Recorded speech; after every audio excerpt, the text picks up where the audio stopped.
Hi guys, if the war is to begin in the Middle East, then all the players are in their starting blocks and they're just waiting for the gun to go off.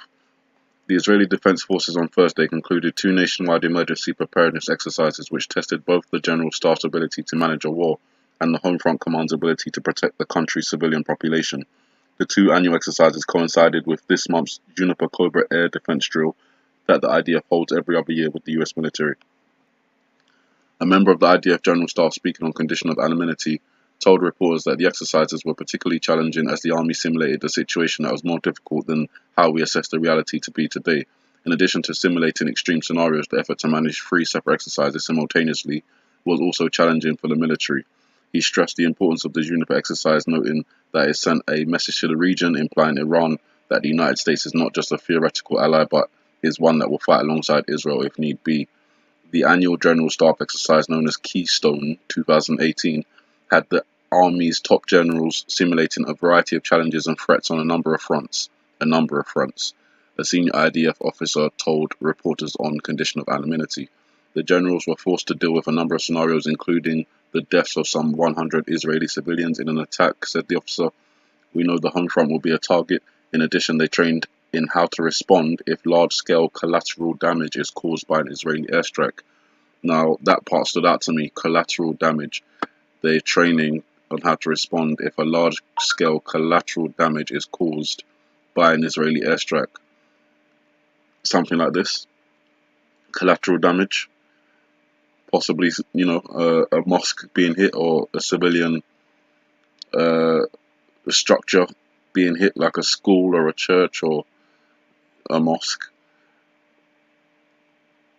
It all seems to kind of, tie back and link in. So with Israel preparing for a war on multiple fronts, basically meaning the Muslim nations that surround it, we have, and in that event, what would most likely happen is Iran is currently building up its bases in in Syria, and Israel is obviously against that because they're seeing that as a threat to the sovereignty of Israel. And should Iran move in artillery such as short-range ballistic missiles or nuclear-capable ballistic missiles, then I think Israel will see that as an unacceptable threat and will launch the attack on Iran in Syria, much as we kind of see in this scene here with the aeroplanes. Perhaps this is collateral damage, and that results in a further attack against Israel, possibly by Iran, but from what I'm seeing, it looks like it may be Russia. Excuse me. It may be Russia, as Russia sends dedicated ship submarine killer frigate to Syria amid rising tensions with the US. So obviously the US and has just imposed sanctions on Russia for cyber attack and for meddling in the US elections.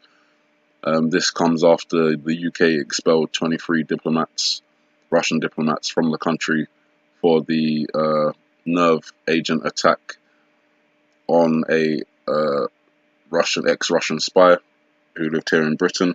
So Russia is deploying a dedicated anti-ship and anti-submarine frigate to Syrian waters as part of a general remobilization of its naval strength in the Mediterranean Sea. The Russian warship, a Krivak II class frigate, was photographed by Bosphorus-based sources in transit from the Black Sea into the eastern Mediterranean, where all reports concur it will join formation with other Russian Navy vessels just off the Syrian coastline. And this all comes, obviously, in the grand scheme of things. If Israel was to attack Iran in Syria and Russia was then to, attack Israel, it would be, likely that America and NATO would then become involved, particularly because America has forces in Syria at the moment, which is why I think Russia have been probing the airspaces of the NATO countries, and they've been, getting into close confrontations with American fighter jets, and they're ready to test their Satan II missile again. So, we're looking at these end times in references to one world governments and one world orders, one world religions, Antichrist, 666, Mark of the Beast, the whole shebang.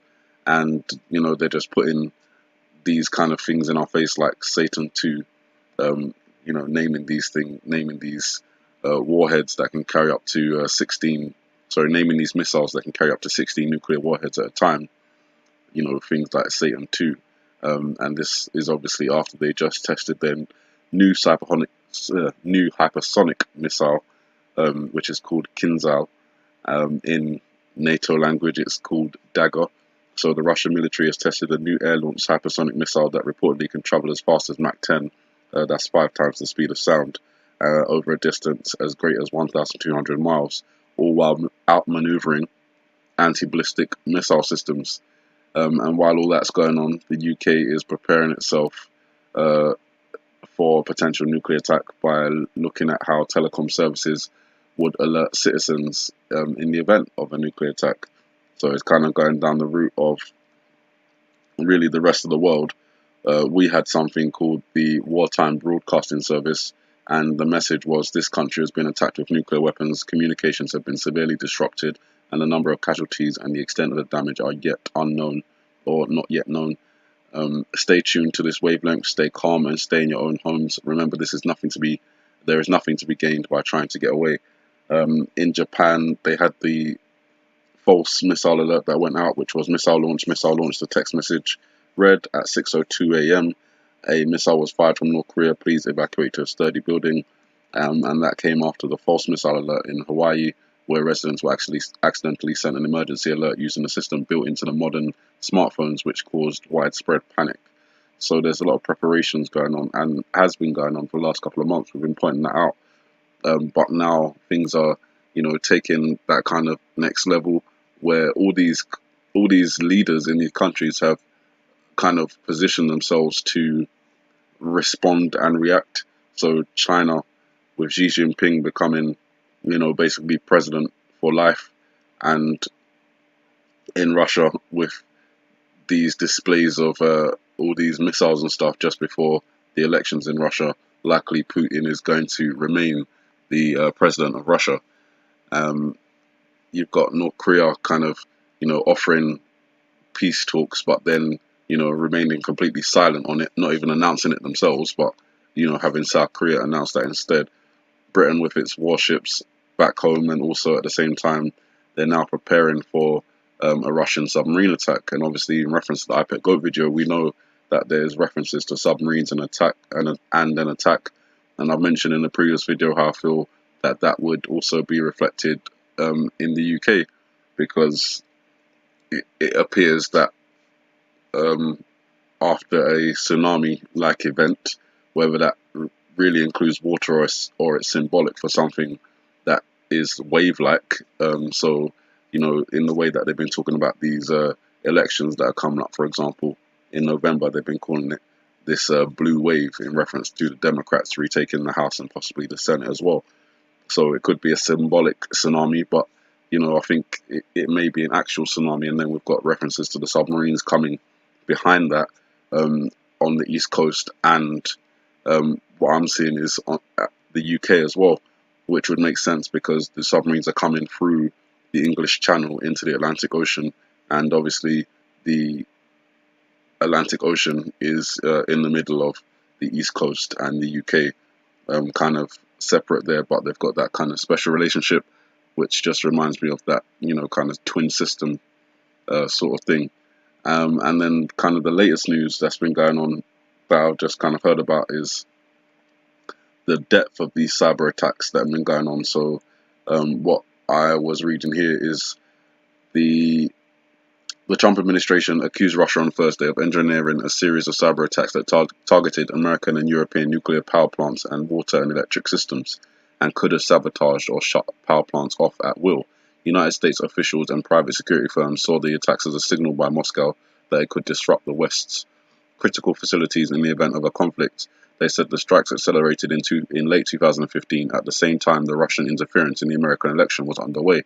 The attackers had successfully compromised some operators in North America and Europe by spring 2017 after President Trump was inaugurated. In the following months, according to a Department of Homeland Security report issued on Thursday, Russian hackers made their way to machines with access to critical control systems at power plants that were not identified. The hackers never went so far as to sabotage or shut down the computer systems that guide the operations of the plants. But still, new computer screenshots released by the Department of Homeland Security on Thursday made it clear that Russian state hackers had the foothold they would have needed to manipulate or shut down power plants. We now have evidence they're sitting on the machines connected to industrial control infrastructure that allow them to effectively turn the power off or effect sabotage. From what we can see, they were there. They have the ability to shut the power off. All that is missing is some political motivation. Now, obviously, that stood out to me because I'm thinking we were talking about EMPs for a good section of time last year, looking at the possibility of an EMP attack delivered by a nuclear missile. And I did a report a while ago in reference to the legislation that changed in reference to a hacking attack. My theory then was that the legislation has changed in terms of if America had deemed that there'd been a cyber attack, they could respond with a nuclear response rather than tit for tat. They could take it to 11 and respond with a nuclear missile if they had deemed that a cyber attack had happened. And I figured that they'd blame North Korea for the cyber attack as they had been blaming North Korea for the WannaCry attack, which affected the NHS among other things here in the UK. But it seems now that with all the news stories lining up about Russia with their unstoppable missiles and their nuclear drones and their spy ship on the East Coast, and their poisoning, ex-Russian diplomats, hacking elections and all that kind of stuff, it seems that Russia is really being set up to take the fall on this one. So obviously I think that all these world leaders are in league with each other, and really for them it doesn't matter kind of if a nuclear war happens or whatever. They prepared themselves with their bunkers and whatnot, so they'll live, and after the dust has settled, essentially they'll rebuild in the image that they want, the one world system, which is where they bring about the Antichrist and the one world religion. So I think it's pretty clear that they're all in league with each other, and the plan is just to use Russia to kind of spur the war on. So while it may start in the Middle East with Israel, Iran and Syria, Russia and America obviously in Syria as well, and should something kick off between Israel and Iran there, Russia and America are not going to stand idly by. They're going to get involved, and then things just kind of escalate from there in terms of involving NATO countries, because as I mentioned in previous video, Russia also has placed nuclear capable missiles along the edge of Europe. So most of Europe is within range anyway, but now they're just even closer. So we'll see what happens. But in reference to this whole thing being planned and all a setup just to kind of ignite World War III so that they can bring about their one world system with less people, as instructed by the Georgia Guidestones, bring the population of humanity down to under 500 million, and then it's all like FEMA camps and Mark of the Beast and the chip system, artificial intelligence and all that kind of stuff comes into play. So I just wanted to play this very quickly. I have speeded up the video a little bit so that I can avoid the copyright from the BBC, and this is just kind of one of their scenarios where they show a war kicking off with Russia. And we've just had a statement in from NATO Central Command. Western forces have used battlefield nuclear weapons against advancing Russian troops in eastern Poland, and have also confirmed the destruction of the Russian city of Kaliningrad, which was a major military centre and submarine base. A NATO spokesperson has said that efforts to contain the conflict are ongoing, and that the American and Russian presidents are in direct contact at this time. American B-2 strategic bombers have attacked Russian military bases in Belarus, and B-52 long-range bombers continue to approach Russian sovereign airspace. There are rumours that major Russian cities are being evacuated and that a national civil defence programme is underway to move citizens to underground shelters and subway systems. In Britain, the Ministry of Defence has said that it continues to monitor the situation very closely and that all efforts are being made to ensure the safety and security of the United Kingdom. The Prime Minister is said to be gravely concerned about the escalating crisis, but has asked the public to remain calm and to be confident that everything is being done to resolve the situation peacefully. The Archbishop of Canterbury and other senior religious leaders have asked people to come together in prayer at this time of great peril, and to have faith that goodness will prevail over the forces of destruction. And we've just had more breaking news that thermonuclear bombs of undetermined strength have exploded at NATO regional military headquarters in Brussels and at a major US military and radar base in Wiesbaden in Germany, resulting in the reported destruction of the city of Mainz and the outskirts of Frankfurt.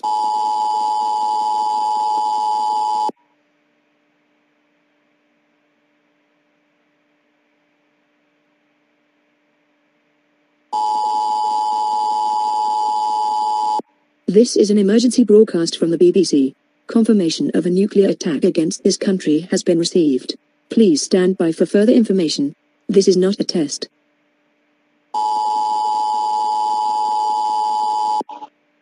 This is an emergency broadcast from the BBC. Confirmation of a nuclear attack against this country has been received. Please stand by for further information. This is not a test.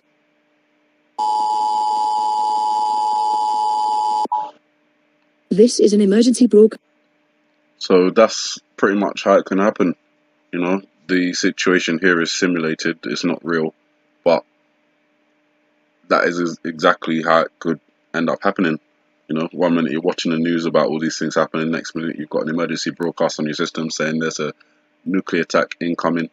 Whether it is incoming or not, you know, in terms of a false flag, is irrelevant. You know, that will pretty much tell you at that time that they plan to really blow stuff up. So keep an eye out, because obviously they seem prepared for tsunamis. I've mentioned how they've, you know, Israel's prepared, Britain's prepared. They're prepared for earthquakes, the Great Shakeout. They're prepared for EMP blackout, or at least they're prepared to blame an EMP blackout on North Korea or Russia. You know, they're prepared for submarine attacks. They're currently, you know, kind of battling over the Arctic and its resources there, which obviously we all know that resources, particularly oil, is always a cause for war with these people. So yeah, I just wanted to bring all that to your attention and just let you know. Most of you already know anyway, but some of you are skeptical about the events that we're talking about and the possibility of them actually happening. I'll just say, you know, I can't convince you, but I can just show you, you know, what's going on. It's up to you what you want to do with the information, but I'm presenting it to you, and you know, I feel like that's pretty much all I can do to share the information. So you guys have a good morning, good afternoon, good evening, and God bless.